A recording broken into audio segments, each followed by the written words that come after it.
cars, start your engines!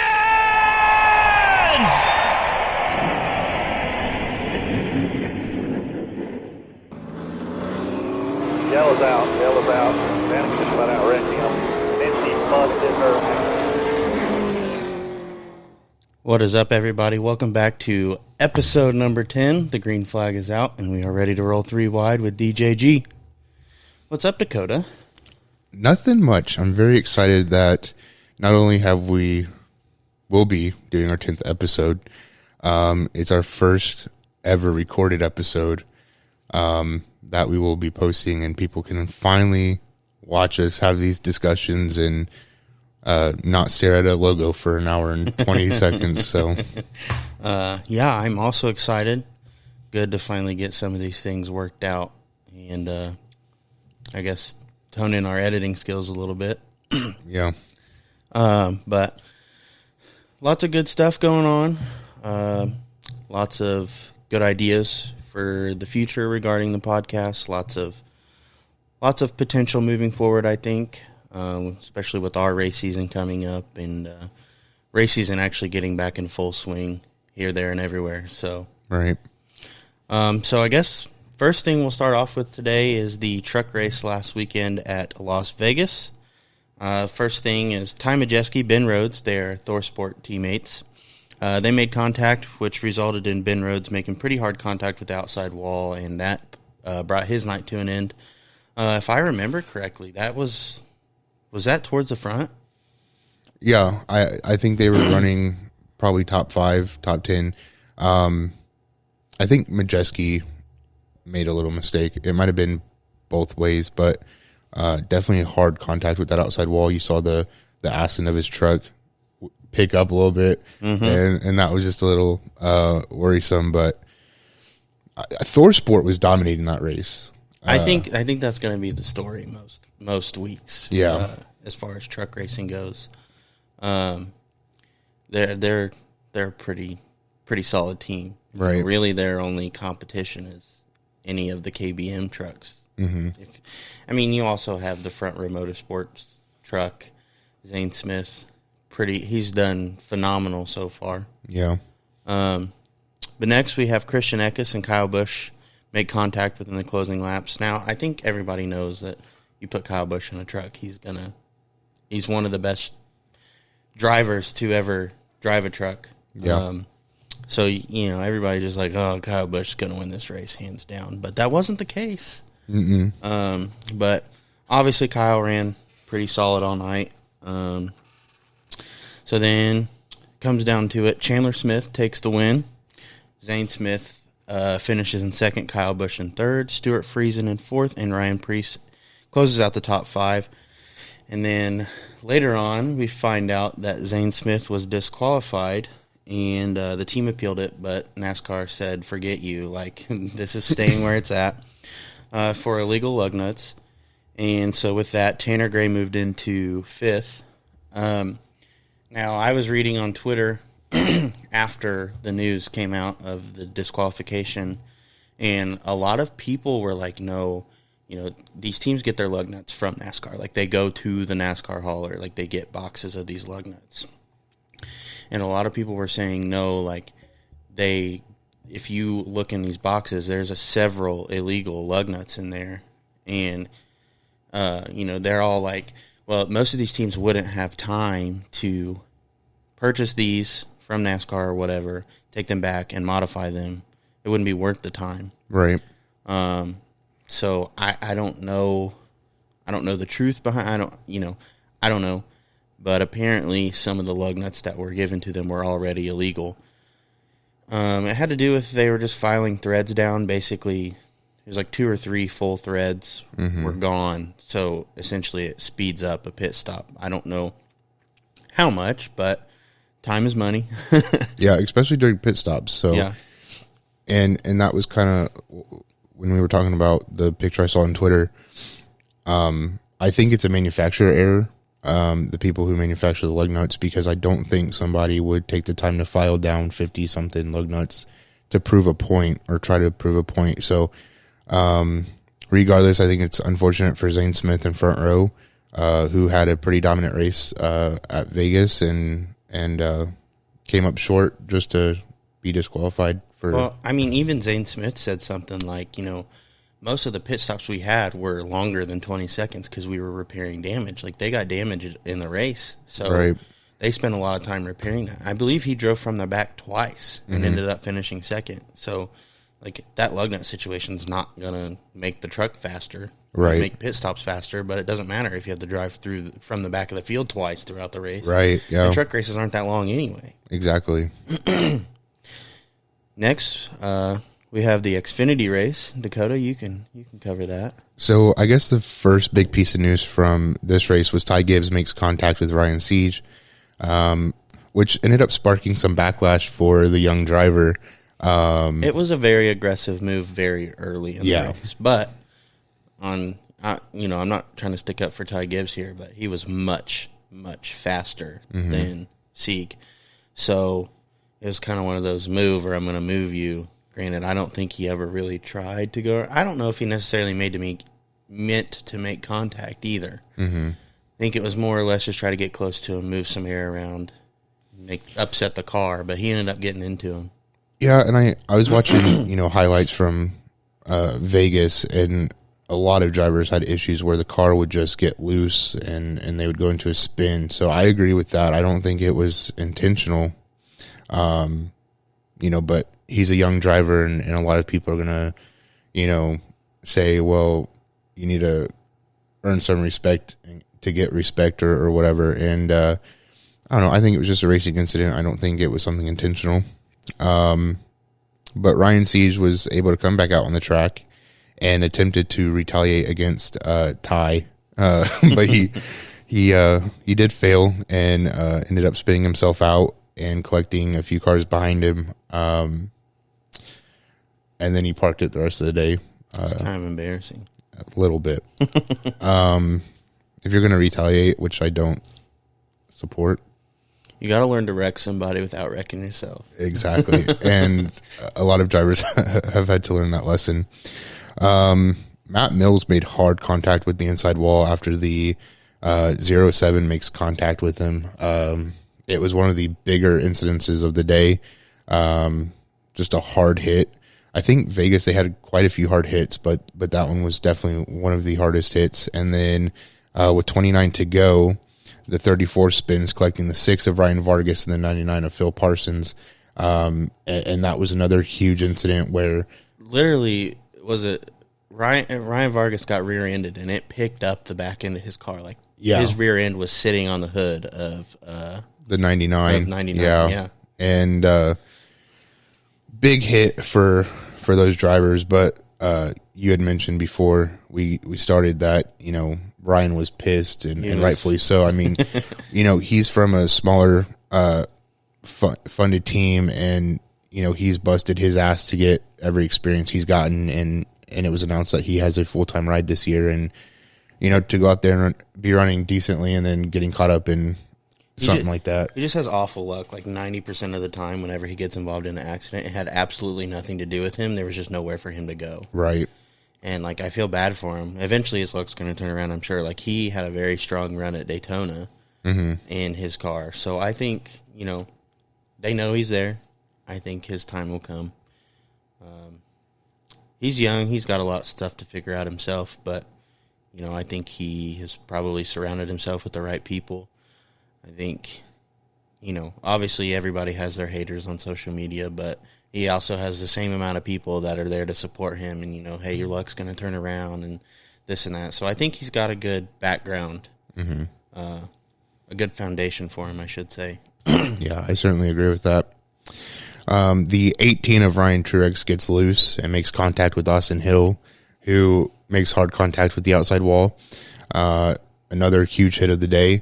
The 98 of Riley Herbst managed to avoid that incident, but shortly thereafter, I believe, was hit from the rear and ended up taking a spin himself. So, unfortunate for Riley. And then the caution came out on the final lap, ending the race. Ty Gibbs finished first, followed by Gregson, Hemrick, Josh Berry, and Justin Allgaier.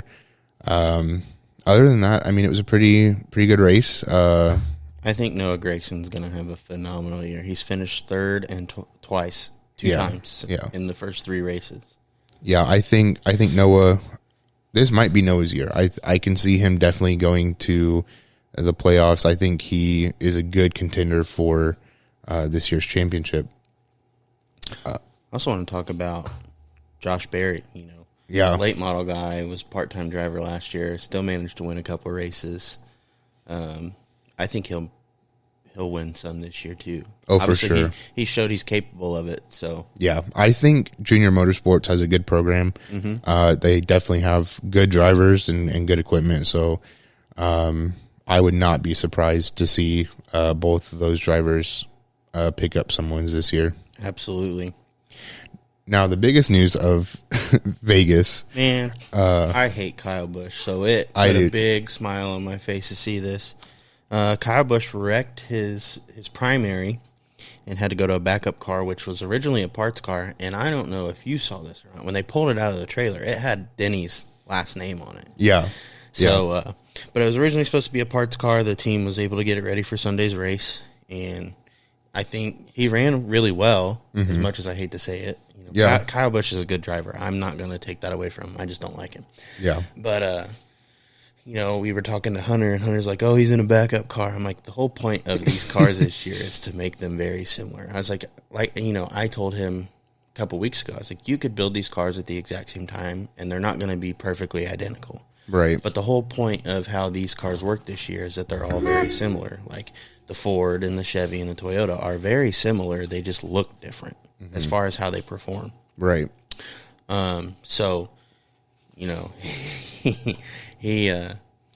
sent me a Snapchat, and I'll get to the rest of this message later on in this discussion, but he said Kyle Busch is in a backup car running second, definition of pure talent. Or he said he was in the lead or something like that. He's in a backup car, and he's in the lead, definition of pure talent. Well, then Kyle Larson got sent to the rear with like 40 laps to go, and then ended up making his way up to second. So I messaged Hunter back. I said Kyle Larson went from last to second in 40 laps, definition of pure talent. Right. And he didn't say anything back. So yeah, Hunter is a diehard Kyle Busch fan. I don't get it, but to each their own. I just wanted to make the comment though. We've talked about this before, stemming back to Austin Dillon's wreck during testing, where they took the car from the track, brought it back, and the next day or that same night, rather, to continue running. To pull off a primary car off the trailer that was deemed a parts car only, and have that quick turnaround, I think that's amazing, and I think it's a job well done to the team and the guys who put their hands on that car to get it ready. But even Kyle Busch said, he was like, we had members from other teams over there helping us get the car ready. Yeah. And I think that's kind of, we've talked about this before, that's a big separation between asphalt racing and dirt racing, is that in dirt racing, I've seen it several times where someone gets a flat tire and they have to pull off to fix it. Well, there's 3 or 4 guys from 6 different teams over there. Sometimes they don't have a jack ready, so there's guys literally picking up the rear end of the car so that they can change this tire. Just little things like that. Or, someone, Brady Bacon specifically, sends a car to the moon because he's flipping down the backstretch or whatever. And, they'll have guys from other teams run into their hauler to help them pull the backup car off the trailer. Mm-hmm. And you don't see that in asphalt racing. Everybody's like, well, I don't care if you wreck, I beat you. Like, it's not, I'm beating you because you're out on the track. I'm beating you. That's all they care about. Right. And so I think to see that kind of moving over to the asphalt world is a huge benefit. Mm-hmm. Yeah. I mean, I remember watching Chili Bowl, and anytime a car would pull off, there was people from several different teams around. So, I do think that I hope to see more work with other teams to get your competitors back out there, and vice versa. So it's better for everybody if that happens. Like, no fan wants to go watch a race with 6 cars because everybody else wrecked out. You know what I mean? Like, if little things like that happen and you have resources from other teams that could help you fix it, and they're willing to do so, like, it's just better for everybody. You build friendships, stuff like that. Like, it's better for the fans, better for the drivers because they get to get out there and still drive, and just all around, it's good for everybody. Right. The first caution of the race came out on lap 38 as Cole Custer spins. The caution comes back out again with 38 to go in stage 1 as Kyle Busch spins. And that was a result of the 3 of Austin Dillon making contact with the 31. And then the 8 spins with 17 laps to go, bringing out the caution once again. Another caution comes out on lap 39 after McDowell gets loose and moves in front of the 14 of Chase Briscoe, resulting in Briscoe making a move to avoid McDowell, which causes him to make contact with Suarez, which ended his day. I did feel terrible for Daniel. I think he's also had a very good start to the season with Trackhouse, and I think they have a good thing going over there, and to be caught up in something that you had no part of was definitely unfortunate to see. Mm-hmm. And then again, I had mentioned a lot of spins in cars getting loose at Vegas. It's a tough track. Lap 104, Brad Keselowski spins on the front stretch in front of the field and collects Ryan Blaney. Again, Ryan Blaney had nowhere to go and was just caught up in something that he had no doing. 31 to go in stage 2, Cindric gets loose and spins, makes contact with Burton and Briscoe, who makes contact with the outside wall. 24 to go, Bell and Harrison Burton spin. Thankfully, none of them receive too much damage. And then stage 2, Ross Chastain picks up the stage win, which gives Trackhouse their first ever stage win. Now, I think you had made a joke about this when I had asked what happened. Denny Hamlin went for a spin, and it turned out that he somehow downshifted. I don't know if he I'm not sure. I'm not 100% sure he downshifted. I think he might have threw it in reverse. Because he was so used to going through the motions of the H pattern. And if I remember, I don't know. For some reason, I feel like they said something about for reversing these cars, it does go. Mm-hmm. Or I don't know. But I don't know if it was exactly he downshifted or he ended up ending his day. Yeah. And I'd say I think that'd be a tough adjustment, obviously, from an H pattern to a sequential. But I had thought that pulling your shifter back would be upshifting, and then pushing it forward would be downshifting. Apparently, it's the opposite. So that would definitely throw me off. Oh, that's why. So, like, when I'm on iRacing and I use a sequential shifter, I set it up backwards. Mm-hmm. I know it's not realistic, but I have it set like that so I don't accidentally downshift when, right.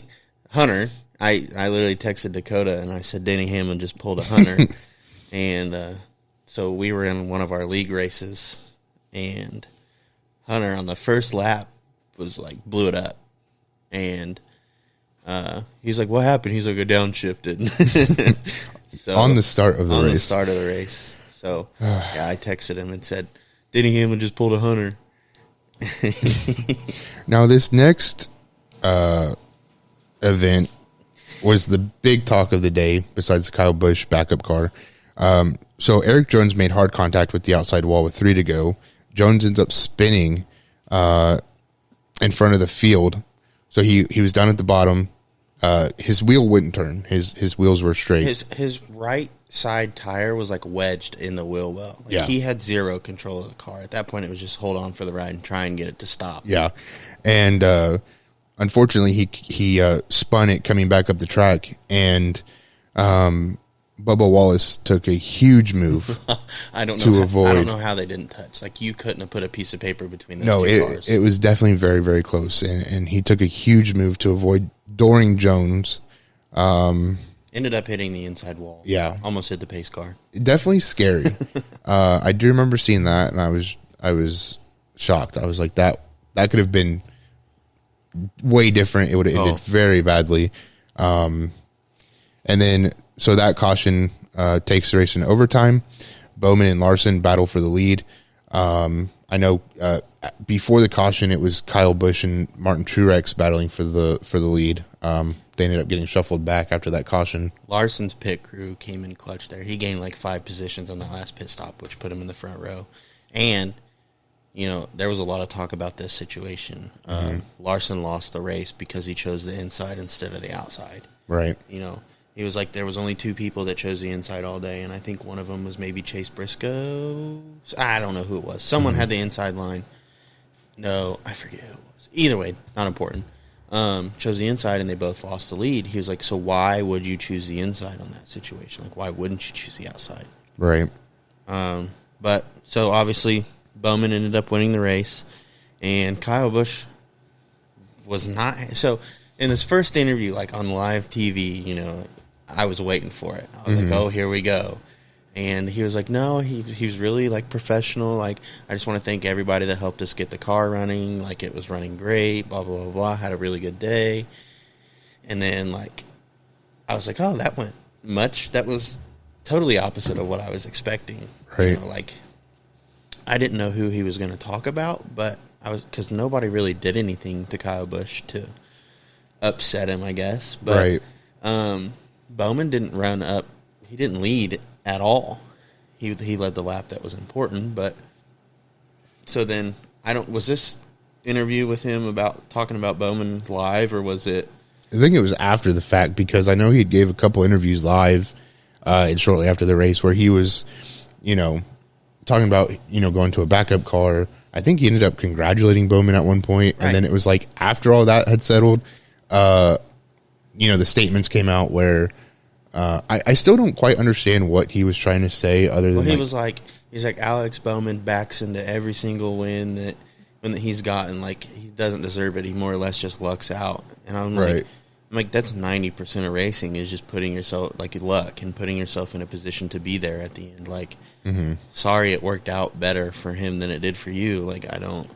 Right. And I don't know. I mean, he should know that. I mean, Bowman gets so much hate. Like, Joe Gibbs Racing hates Alex Bowman. Like, Denny Hamlin called him a hack, and then you have Kyle Busch saying he backs into every win, and it's just like, dude, Bowman's just out here racing. Like, it's not like he's profiting from that hate. So I mean, I know every time someone says something about him, there's a T-shirt out with the saying on it, and I was like, Alex Bowman is becoming one of my favorite drivers simply because of that. Yeah. So, Bowman, Larson, Ross Chastain, Kyle Busch, and William Byron. Good day for HMS. Round out your top 5 for Sunday's race. Last night was the Arca Menards series race at Phoenix.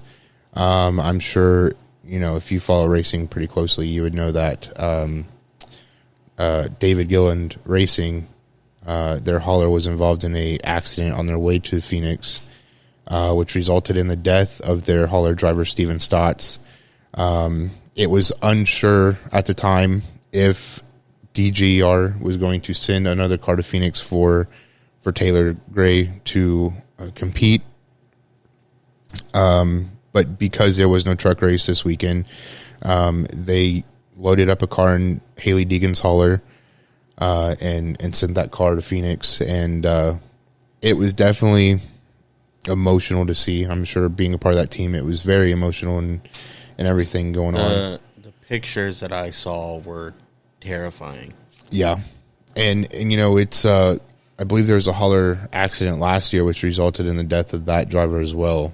It doesn't happen often, but when it does, it's definitely heartbreaking. You got to think, though, like, these haulers are driving thousands and thousands and thousands of miles each season. So, like, in retrospect, it doesn't happen a lot because, you know, like, compared to how much they drive, it doesn't happen a lot. But when it happens, it's usually pretty major. Like, it's not, when a hauler wrecks, it's not really minor ever. Right. Yeah, and I mean, if you've seen the pictures, it was horrific to see what played out. But anyway, I read the accident report. I did too. And I don't know, I just kind of glanced over it, so it didn't really make a whole lot of sense. I'm like, I was trying to play it out in my head. I was like, I don't know, but yeah. So basically, the report stated that the hauler basically rented a vehicle towing a U-Haul trailer, and that's kind of what just started the accident. But damn U-Haul trailer. Yeah, it's definitely heartbreaking. And I kind of figured that they would go out there and race.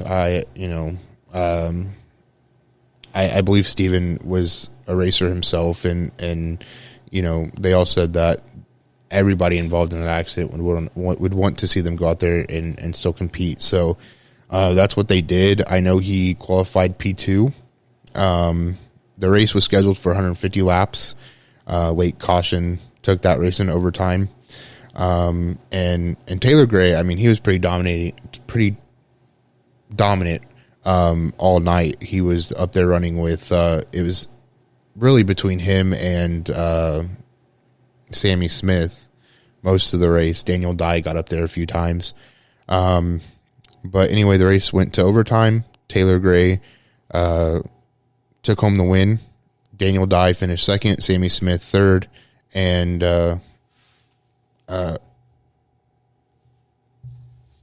is it Raja Karuf? Yes. I think that's how you pronounce it. Yeah, he finished P4, I believe. A very good showing from him. He's getting ready to make his Xfinity debut in a couple weeks. Is it him? I think it was Jesse, right? The one that owns the team. Are you talking about, or no? Maybe he is. I think he's running an Xfinity race. I could be wrong. Don't quote me on that. Yeah, I'm not too sure. I didn't look that far into it. Isn't Taylor Gray the kid that got suspended? Was it last year for recording a lap around Daytona in the ARCA car? Who was that? I don't remember, but we'll find it and we'll talk about it later. But because I don't remember, but I do remember hearing about that. Yes. But I believe Taylor, he's 16, so this is. Yep, I think it was him. Yeah. A big year for him. If I can find the clip, I'll put it in. But so Taylor and Tanner are both brothers. I believe Taylor is the younger one. I think Taylor is the younger one, yes. Yeah. Anyway, regardless, big night for DGR. Thank you. DJG, DGR. Confusing. They're so close. David Gillen Racing, big night for them. Emotional to see, their reaction to that win. Obviously, it was for Steven and his family and everyone else involved in that accident. So with that being said, I was on Twitter last night, and I saw a tweet from Hunter Wright.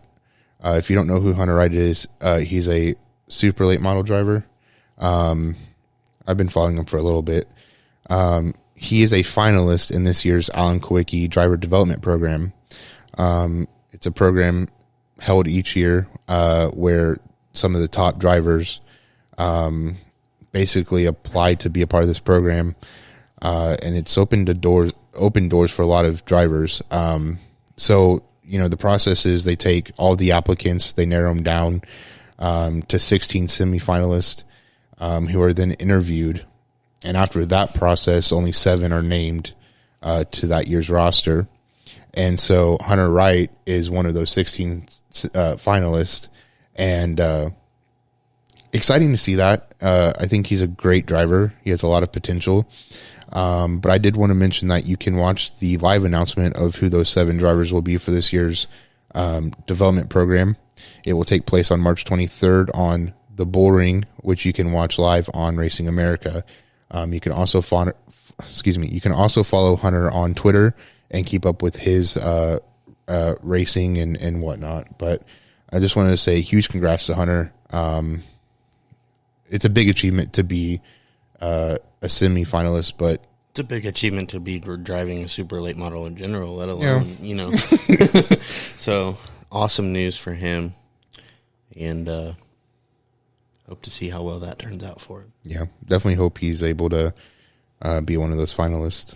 Friday kicked off this year's Rattler 250 in, is it Alabama?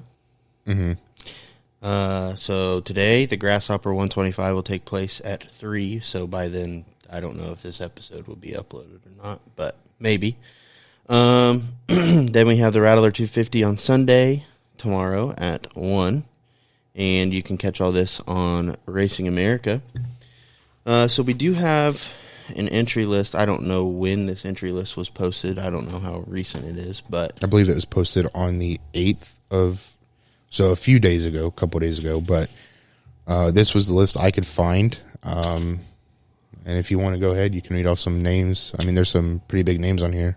Yeah, we got Carson Hocevar, Eddie Van Meter, Hunter Robbins, Stephen Nasse, Ty Majeski, Michael House, Bubba Pollard, Jake Garcia, Brian Campbell, Jet Nolan, Derek Griffith, Austin Nason, Dusty Williams, Chandler Smith, Blaine Roca, Steve Dorr, Gabe Sommers, Kyle Plott, Michael Hindy? I believe so. I don't know. He that's the guy that races for with Stephen Nasse. He runs the Pro Late. Oh, yeah. Yeah, I didn't know he was running the Super Late. Anyway, Matt Craig, Jake Finch, Casey Smith, Jackson Boone, Casey Roderick, and Jimmy Brazier. So, again, like I said, a lot of big names on this list. Who would you want to pick for this race? It's tough. Yeah. Because you got drivers like Carson Hocevar. Obviously, I want to go with Stephen Nasse. Like, Stephen Nasse's my driver. So I think I'll pick 3. And I think I'm going to have to go with... Because I don't know... I know this Michael guy that's been racing with Stephen has been dominating in the Pro Lates. Yeah. I don't know how his Super Late model is. Mm-hmm. So for this, I think I'm going to have to go with either Stephen Nasse, Bubba Pollard, or Ty Majeski. Mm-hmm. Sorry, Carson. I like you, but... Yeah, it's definitely a tough decision to have to make because, I'm looking down the list. Matt Craig, I believe, is the one that won the race at Nashville. Jake Garcia's good. Yeah. Jet Nolan's good. Bubba Pollard. I mean, it'd be a tough pick. Chandler Smith. Yeah. I mean, I think my top 3 would be Carson Hocevar. He was pretty dominant at Winchester. Carson Hocevar is just a really good Super Late model. He's won at Anderson before. He drove away with that race. Yeah. Carson Hocevar would be a pick. Obviously, Stephen Nasse. I'm going to have to say Chandler Smith. Yeah. He's a very dominant driver as well. Unfortunate for him, he had electrical issues, I believe, at Winchester, which then carried over to Nashville. But I think hopefully the team's figured all those problems out. I believe he did get a win after. Oh, he won. Did he win Snowball? Yeah, I'm pretty sure. I believe so. So I think, I think he can pull it off. So that's the entry list for Sunday's race. And then we also have the entry list for today's race. Again, a lot of big names. Grant Thompson, Christopher Tolis, Stephen Nasse, Jake Garcia, Giovanni Ruggiero, Dylan Fetcho. I always mess that name up. I'm so sorry. Brian Reeves, Stephen Dorr, Jake Daniels, Evan Sotko, Michael Hindy, Colin Allman, Jim Wall, Dustin Smith, Casey Roderick, Joanna Robbins, Holder, Hudson Holder, Harrison Holder, Dylan Courtney, Timothy Watson, and Justin South. 3 Holders in this race. Yeah. Must be rich. Let us know your secrets. My pick for this race, I'm going to pick 1. I'm going to go with Stephen Nasse. He won this race. He's won this race before. I don't know if it was last year. But. Right. I think I think he'll be able to pull this race off. I do want to shout out Joanna Robbins, though. I think she's a good racer, too.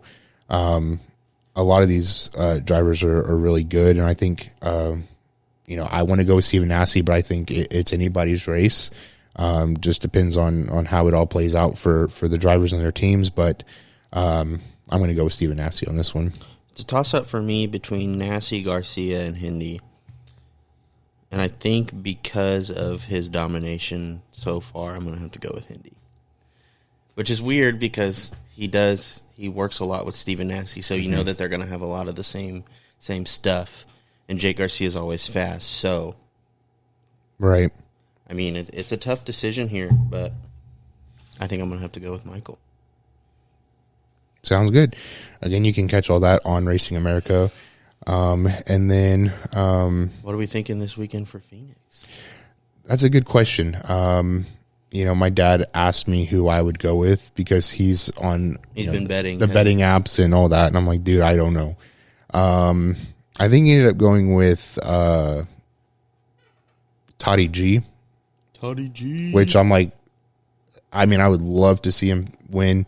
I also think, though, that Hendrick Motorsports is a very dominant team here. I mean, this is where, Kyle Larson won the championship last year.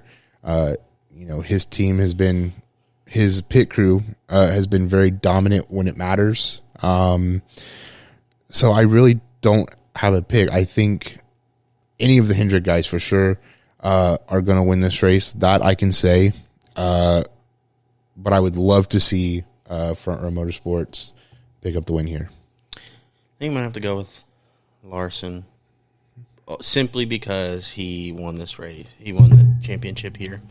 I hope it doesn't come down to a last second, last pit stop where he has to, his team has to get him out. I know that's their job, but they've done it twice. Like, they're bound to have a bad pit stop right. at some point. You know what I mean? Right. I don't know. I feel like all of the Toyotas have had it tough so far. Mm-hmm. I think they're due for a win. Kyle Busch or Denny, one of the two. I don't know.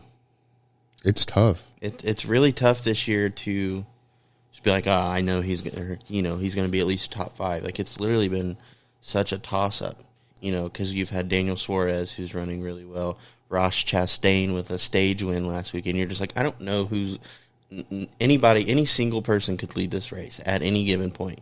And that's what comes with the new cars and everything like that. So, it is tough to say, oh, he's going to win, or I think he's going to win. Yeah, it's tough. But I do think Larson will bring home the win today, or excuse me, tomorrow. Like I said, Hendrick Motorsports, very dominant team, obviously, but Kyle Larson has had to utilize his team and rely on his team a lot, and I just think that their luck's going to run out eventually. Oh, for sure. But I think we're 3 races in the season. I don't think that luck runs out quite yet, and I think that's who will pick up the win tomorrow. Now for Xfinity. I want to say Gregson, but my thing this week is he's finished second twice and he's gotten a 3rd place in the first 3 races. Okay, well, either he is gonna win the race, or he is gonna die trying. Yeah, it's gonna be wreckers or checkers for him, I think. Yeah, I would have to agree with that. Like you said, he's finished in the top 3, this entire season, right? Yeah. So, I think it goes his way today. He's itching for that win. I mean, he's been there and came up short. I would agree with that. I think Noah Gragson is due for a win early on in the season, but I think today's his. Absolutely. Well, I don't have really anything else. Yeah. Besides, I'm ready for it to warm up so we can get back out working on our cars, because right. It's like it's been teasing us. It was like 70 degrees one day last week, and then yesterday and today it's like 30 degrees, and it snowed yesterday, and we're just like, what's going on? I think after today, though, it's supposed to be pretty warm for at least a week. Right. I don't know what it looks like after that, but I hope so, because I think I have a lot to do. We have a lot to do. But yeah, I'm excited for race season for us to pick up. A few months away. It'll be here before we know it. Excited to finally be able to, after talking about it for so long, to finally be able to record an episode. And except I think my GoPro just screwed up, so we might have lost some. We'll figure it out. Hopefully not, but we'll figure it out. Excited to see where we can still take this podcast. I think there's a lot of potential with it, so it's looking good from my perspective. Oh, also, if you haven't seen yet, Dakota posted on social media that we have made a TikTok account. Yeah. So now that whenever we mess up or pronounce names wrong and we think it's funny or we have jokes to tell or whatever, we'll be posting clips to TikTok. So just trying to branch out a little bit, maybe gain some more viewers, just see where it goes, what happens with it. Yeah. Just have fun with it, really. Yeah, and I want to do some racing content when our season picks up, so I'm sure you'll see some of that on there. I think it'd be fun to do like vlogs from the racetrack, or whenever we go to races, like when we go to Winchester. Mm-hmm. I know we had plans of doing that last year, but then the weather, I was just like, once we got there, I was like, I'm not doing this. We got our asses kicked last year. Hopefully this year's better, but just a lot of cool ideas still ahead. Still trying to work some things out on my end, but Just want to give a quick shout out to Dakota. He's been busting his butt behind the scenes. We do a lot of talking, but he's more of putting everything into action and kind of getting everything flowing. So shout out to him for doing that. I appreciate it. Stop it. I mean, you do a lot too, and you're the other half of this show, literally. So I can't do it without you. So definitely want to thank you all for your continued support. It means a lot. Big milestone for us, episode 10. Yeah. I mean, it's only 10, but it's more than others.